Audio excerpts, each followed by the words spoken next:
too fast. I'm taking three. Going for the St. Louis now. Oh no! Son of a bitch. You get your two? Yeah. Welcome back to the channel, everyone. Thotgor here, of course, and today we are going to take a look at a battle that was submitted by Puddahead.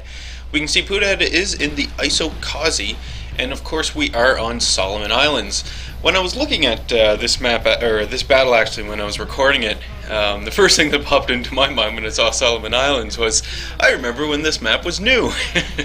Back in the days when the Marblehead had just been given away for the PAX event, and advanced firing training was still good and alive. Back in the old days, I guess now.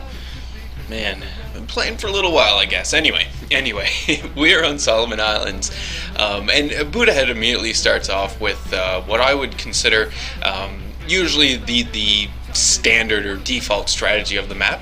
And that would be, of course, to take the northern point and then to take the middle point, leaving the southern point relatively undefended. Now, this can work obviously one of two ways. Either it'll work well for you or it won't work well. In the instances that it doesn't work well, what normally happens is that the enemy would appear in the south in force and then push up to the north. Now, a good way to stop that from happening and prevent that from happening is just making sure that the ships that you have at B and A aren't necessarily pushing too far in, and they'd be able to turn around and defend those 2 points. As you can see, I mean, C down there is, A down there in the south is really off on its own in terms of actually getting there, just because of the landmass that is around it. Anyway, Puddahead is going into the northern point, so the C point here. So we're getting a little closer into it, and we can see as well on the minimap that we do have an ally who is approaching and starting to cap the middle point, B. So this is fantastic. As well, you will notice that, you would have noticed at the beginning of the battle, this is a tier 4 match. So this is something else that's pretty cool to see, because I guess I don't play tier 4 very often. If I were, it would probably be in the Isokaze as well, because this ship is amazing. If you just, I don't know, if you've had a long, hard day of whatever it is you do, and you enjoy playing ships, just jump into your Isokaze, play that for a few battles, and you should have a slightly better day.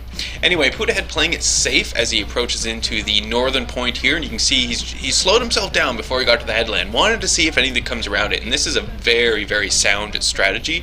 Something that you do want to keep in mind are the ships that are going to be coming around this landmass here. You know, they could pop out basically right in front of you, and you would only know at the last minute, and it could turn out completely tragic for you. So you do need to keep this in mind. So we have a Svetlana off on the starboard side of the ship.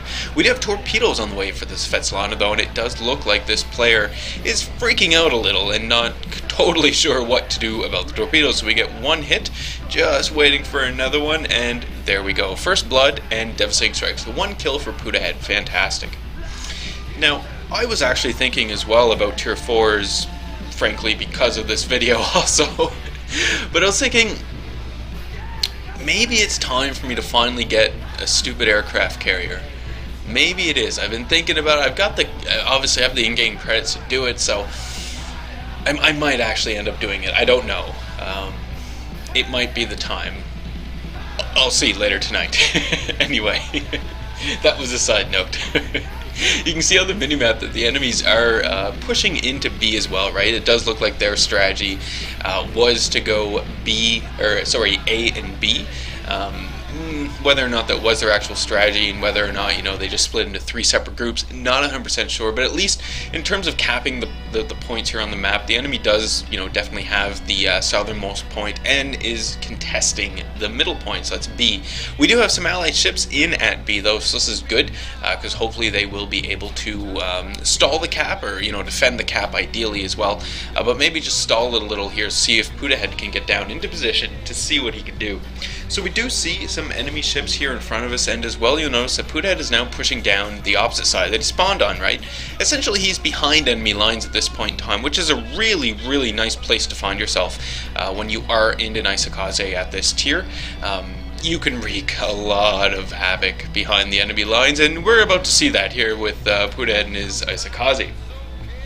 So we can see that we do have an enemy enemy battleship here in front of us. This is a Miyogi, so this is the Tier 4 Japanese battleship, and we'll put a few shots into the battleship here as well. Now we are spotted obviously because we fired our guns and we're within the detection range as well, but we are going to just slow down our ship and pop the smoke. Now as long as you do in fact slow down your ship once you pop the smoke, you will become unseen, and in most cases, or some cases, you can do what Puddahead is doing here and basically stealth firing from inside the smoke, right, so that they don't know exactly where you are. Now obviously if they're looking, they would be able to see the shells come out, but you can see Puddahead in a slow reverse, which means that they'd have to adjust for that and maybe assume that it makes it a little more difficult for them to return fire. Anyway, just putting a few shots here into the Miyogi, see if we can't set any fires on this player, right? If you'll notice, if you notice the minimap, you do note that the allies managed to defend the B point, yes. So the enemies who were at the B point, I believe it was a cruiser and a destroyer, both of those players are now gone, so excellent defense of that B point here. And you can see what I was talking about as well at the beginning, right? I mean, in this case, we'll go with the idea that the enemies did go A and B, by you going B and C, it ensures that the B is usually the point that you're going to fight at first. Is going to be the critical point, not the first point you're going to fight at, but the critical point. And by having a sound defense there at B, it's really going to go a long way. If B would have been taken at this point in time, you might be scrambling around to actually get yourselves into position to start capping the point once again. We can see once again though, enemies are in the B point, so the B point is once again being contested, so we're going to have to get in here and do something about this, or once again rely on our allies to take care of the situation. Now they were able to take care of it last time, so you can give these people some credit here, and make the assumption that they're probably going to do a pretty good job here at the defense. It is a South Carolina, so American Tier 3 battleship that we have in there. Damn, that South Carolina is a piece of crap, isn't it? Oh man. A Tier 3, I mean, what do you expect though, right? At Tier 3, I guess the South Carolina is probably better than the Kawachi though, isn't it? I don't know. I remember playing through the Kawachi the third or fourth time when the servers finally went live here, and I actually really enjoyed it. I had a lot of fun in the Kawachi near the end, which was quite surprising. No interest in keeping the Kawachi, obviously, but still had some fun in her near the end. Anyway, we do see a Miyogi here in front of us, and we see another South Carolina. Now, this South Carolina is in fact AFK. I think, right here when Puddahead's launching these torpedoes, he's assuming that the player maybe is just stopped. He's assuming that the player is not AFK. So it's a good assumption, right? I mean, the player could just be sitting there. You never know. So that attributes to the torpedoes, firing on the other side of the battleship there, depending on where the player decides to turn. In this case, though, AFK battleship, so we didn't have to worry about that. But don't worry. We still do have the Miyogi in front of us though, and we are going to start hunting down this Miyogi, but first we're going to deal with the AFK player here. Always tragic when you have an AFK player. In fact, actually, I still haven't gotten to play on Bastion, now that we're on the subject of AFK. What happened was I got into a Bastion battle. I was in the Kutzhof, just taking her out, right, warming myself up before the tournament that we were playing this past weekend. And I got Bastion. I was so excited. I was, oh my god, finally, right? Get all my recording stuff ready to go. Here we go. It's happening. The battle starts. Bam, my internet fucks up. Yeah, done. I just sat there AFK the whole battle because my internet went down probably for about an hour. I'm not 100% sure why, but during that hour I couldn't play, obviously. And then when I got back, it was a defeat. And yeah, never actually got to play Bastion, so I was a little salty over that, actually. Little salty over it, but you just have to keep playing, I suppose. Anyway, we do get the second kill there on the AFK South Carolina, so this is fantastic. And now we are going to hunt down the Miyogi. So you notice that Puddahead again, we went into a slow turn, popped a smoke, broke line of sight with that Miyogi, so the Miyogi's not firing at him, and then immediately launches torpedoes at the Miyogi. This Miyogi, I don't know exactly what was going through his mind. Maybe the player is just so concentrated on the enemy, on the ships in front of him. I'm not 100% sure, but essentially, this battleship is just going to drive in a straight line, sail just right in a straight line into these torpedoes. Always great to have happen, though, right? It always looks great when it does happen, anyway. So we can see all 4 torpedoes are on an excellent course. We get 2 hits, there's 2 more hits, another devastating strike, and Puddahead's now working on his, now has his 3rd kill secured. We're going to start working on that 4th kill now. Taking a look at the minimap just to see what exactly is going on, it looks like our allies once again have proven to be effective, and they've taken out the South Carolina that actually went into B. So that player is gone now, so fantastic. We do see several enemy ships over there on the west side working their way to the northeast. Not too big of a concern though at this point in time, because if we notice the points as well, 736 points to the 399 or just over 400 points that the enemy has, you know, not that big of a deal. For Puddahead to come over here and fire in on this Langley, right? Why not? We do know, or at least we can assume, that the enemy ships who are over there near B are definitely going to be turning into B, right? We can assume that without question. But again, we still do have allies in B who are defending B, and the allies have, you know, served us incredibly well at this from, you know, the beginning of the battle to now. So why not just let those guys deal with those enemy ships? You know, if they can't, we can always circle back and take them out ourselves. But for now, you know, definitely going to take out this aircraft carrier. I mean, the aircraft carrier hasn't really been that big of a pest to Puddahead this battle, but the aircraft carrier was definitely, you know, pestering the allied battleships and whatnot. So we do want to take it down. And as well, if you notice on the minimap, the enemy destroyers popped up near the north of the map there, and that enemy destroyer did in fact just take out the friendly aircraft carrier. So, you know, just another reason to make sure that the enemy aircraft carrier goes down. So we have another South Carolina right there in front of us. South Carolina does see Puddahead, but again, this player didn't seem to be too concerned about maneuvering, at least at the beginning. What the South Carolina does have going for her is the fact that she is very slow. You know, she's able to cut in the water really nice, and she has a very small turning radius. So this makes her, you know, able to avoid torpedoes fairly easily, and we can see that taking place right now. So South Carolina is just turned away, right? Yeah, not going to deal with any of that. So Puddahead just continues along with the South Carolina, and making his way towards the southern point, the A point down here. If we look at the minimap, we can see that the enemy ships who were over there near the B point, we don't see them anymore there. One of them just popped up, so that's a cruiser. So we know at least there are still some enemy ships, you know, over there at B. And in fact, now we'll note that B is being contested. So the enemy ships that are over there are, there's at least one still alive and is in the B cap zone capping it. So we're going to have to make a decision here, right? Are we going to go down to C and take C, or are we going to circle back and deal with B? We'll have to see, right? The enemy South Carolina here is almost going down. We just need to wait for either the fire or the torpedo to take it out, and there it goes. The fire took out the South Carolina, so Puddahead's now in his 4th kill. And at this point in time, it does kind of make sense to kind of circle into the B cap zone and help out there if need be, right? I mean, going to C is definitely a viable option, and you know, you can definitely do it and go down there to get the points. But at this point in time, you know, it's not totally required for you to go down there and do it. I mean, you do have 3 enemy ships remaining. We know where all 3 are. They're all at B. So, you know, you could... I mean, Puddahead's had a pretty decent game so far, right? So you can take the chance and go in, and why not defend this B point. You have some allies in and around there, so yeah, go for it. And again, we talked about how C is just so out of the way because of the landmass there and the placement of it that, you know, it's going to be a huge time commitment, especially this late in the battle, to get down there at C.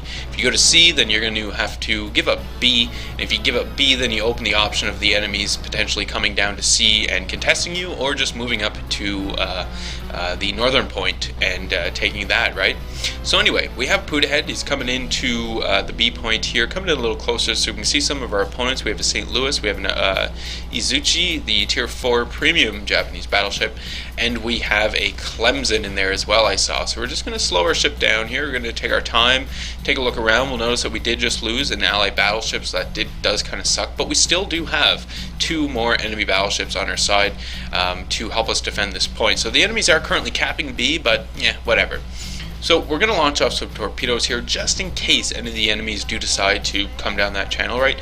With the fast reload of the Isokaze, by the time we get to the other side of the rock here, the torpedoes will be reloaded, or, you know, just a few seconds left. So we're just going to make our way around the channel over here, to the channel over here rather, and see what enemy ships do in fact come over here. Now we can assume that the Izuchi is going to be here, because we did essentially see the Izuchi come this way. We do also see the Clemson, but the Clemson is going to make a last-minute turn and actually come down through the southern channel. You'll see an allied battleship going down to the southern channel. In fact, we can see the lead indicator on the Clemson indicating that, yeah, the turn has been made heading to the south. So we're not going to have to deal with the Clemson, but we are going to have to deal with the Izuchi and the St. Louis. So we need to sort of, take our time here with these and see what happens. Now, these torpedoes that Puddahead launches, I was watching, I was like, what are you doing? Those are going to go right into the island. Like, come on. They don't. And I was quite surprised. I figured they would, but I mean, obviously they're being fired from a moving target, right? So that momentum's going to carry them forward. And I love the way that Puddahead did this, because he was able to, look at those, they were able to just, skirt right by the island, come out in the channel, and essentially just freak out that St. Louis there. Puddahead gets the kill with one of those torpedoes, and that is his Kraken. So there's the 5th kill for Puddahead. Fantastic. In the meantime, the enemy has capped the B zone, so we do need to get in there and do something about it, but we do know that the Izuchi is still at play here, right? The Izuchi is in that smoke. We know it's in the smoke because we saw it before we actually took out the St. Louis. We can see the Clemson, or rather we saw the Clemson. The Clemson just took out the friendly battleship that was down there, so now it's just that South Carolina and Puddahead remaining versus the Izuchi and the Clemson. So we're going to get ourselves a little closer in here to B, see if we can spot this Izuchi. It should be coming up at any point in time now, right? Because last time we saw it did come through the channel. I imagine the player probably slowed down when he saw the St. Louis blow up in front of him. There's the Izuchi. Fantastic. And yeah, that's probably what the player did. Hid behind the rocks there and then waited a little and now came out and, unlucky for the player. Puddahead was all over this. So launch off the 3 spreaded torpedoes, just making sure that we are going to hit the player with at least 2 torpedoes, I guess is what we need for the kill. And we do, and that is Puddahead's 6th kill. Fantastic. And we're in the high caliber with that one as well. So we're at about 107,000 damage so far in this match at tier 4, so this is not too shabby at all. We can see the Clemson over here, basically a one-shot kill, right? Hopefully the South Carolina won't take it. It doesn't look like the South Carolina is going to be able to take it now. So it's just destroyer versus destroyer, Puddahead versus the Clemson here. Because the Clemson is a one-shot kill, I mean, we all know how this is going to end, right? We do launch off some torpedoes here because those are coming up for reloading here. So we'll just quickly spam these out here, line up our guns on the Clemson here, take our shots, and that should just about do it. There it goes. 7 kills for Puddahead. Fantastic. So 380,000 credits, 108,000 damage, 10 torpedo hits, 7 kills, first blood, Kraken, 2 devastating strikes, and a high caliber. On a side note as well, this was Puddahead's first time getting 7 kills in battle as well, so congratulations. So you can see as well, top of the team overall with the 7 kills there. Not too bad at all. How the damage breaks down as well, right? 36,000 damage done to that the initial Miyogi. And then, of course, the Svetlana at the 20,000. That Svetlana didn't know what was going on. And then, of course, other damage that was done as well, like the Langley and the Clemson and the St. Louis. When all is said and done, of course, Puddahead does walk away with 372,000 credits, 5,500 experience, and, of course, commander experience on top of that. Anyway, that is today's video. I do hope you guys enjoyed it. Remember to leave any comments you have in the video comment section below. Love reading those, responding back to them. Send in your own replays if you have replays. Thotgor1@gmail.com. Love to take a look at those and get them on the channel. Hit subscribe if you are not a subscriber. And as always, I do hope you enjoy the rest of your day.